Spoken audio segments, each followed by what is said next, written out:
Thank you, Marilyn, for standing firmly for justice.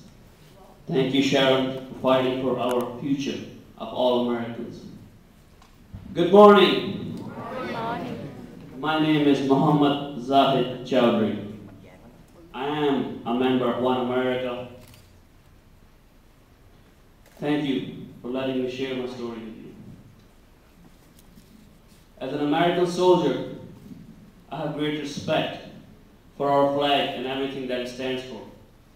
Justice, liberty, fairness, and respect for all. My father in Pakistan saw this love of the United States in me and told me that I should serve the country that I love. I served not only for about 5 years in National Guard and United States Army, but also as a volunteer firefighter and also an active active volunteer of American Red Cross, among other worthwhile causes.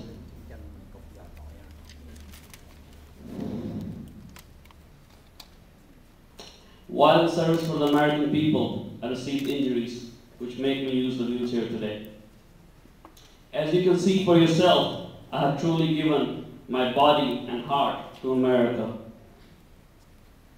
I met my wife Anne, a US citizen and a widow of 13 years at that time.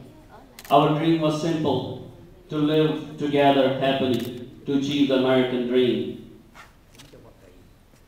I have 2 stepchildren and 4 grandchildren who love to spend time with us. It is one of my favorite things to see their eyes lit up and asking me curious questions. I cannot imagine being torn away from them and being deported on frivolous grounds. It is hard for me to understand how a country I love and respect so much has not shown me the same respect. In early 2001, I got my legal permanent residence. But since then, every possible barrier has been erected between me and my dream of attaining US citizenship. In fact, now, rather than being closer to attaining my US citizenship, I am fighting deportation. Because my name is South Asian Muhammad, the background name checks have been interminable. The suspicion around a South Asian man living in a primarily agricultural region of eastern Washington has been overwhelming. My 2004 application for citizenship based on qualified military service was denied, basing on good character.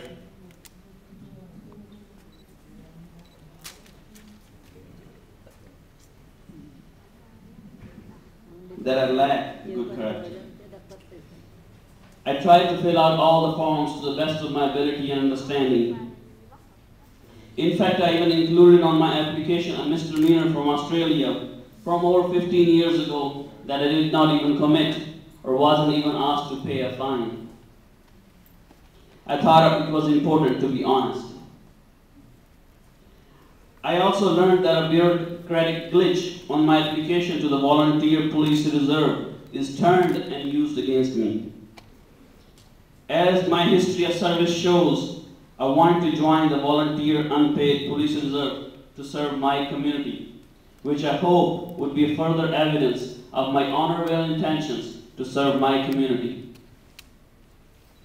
My family, like so many immigrant families, has found out just how impossible it is to navigate the overburdened, broken, and at times arbitrary and racist immigration system. I have always come here legally and have never broken any US laws. Now that is a good example of how arbitrary and at times racist and discriminatory the immigration system has become. The immigration is set up in such a way that it cannot respond to moral crisis. It does not afford respect to all human beings. And instead, tears families apart. Husband from wives, parents from children, grandparents from families. As the immigration debate has swung to the far right, the rhetoric has increased and suspicion against people that look like me has increased across all communities in our country, including in Eastern Washington. My family has in fact recently moved to a community we hope is more welcoming. The immigration debate impacts real people, like my wife Anne and me, and our children, Brennan and Aislinn, and our grandchildren, Caleb, Ava, Emma, and Gabriel. It impacts real people across all communities, which is why it is so important we are launching Asian Pacific Islanders. It is my issue too. It is all of our issues. I hope all of you will begin to tell your stories how broken immigration system affect your families, so that Congress will know that API immigrants from South Korea to Cambodia,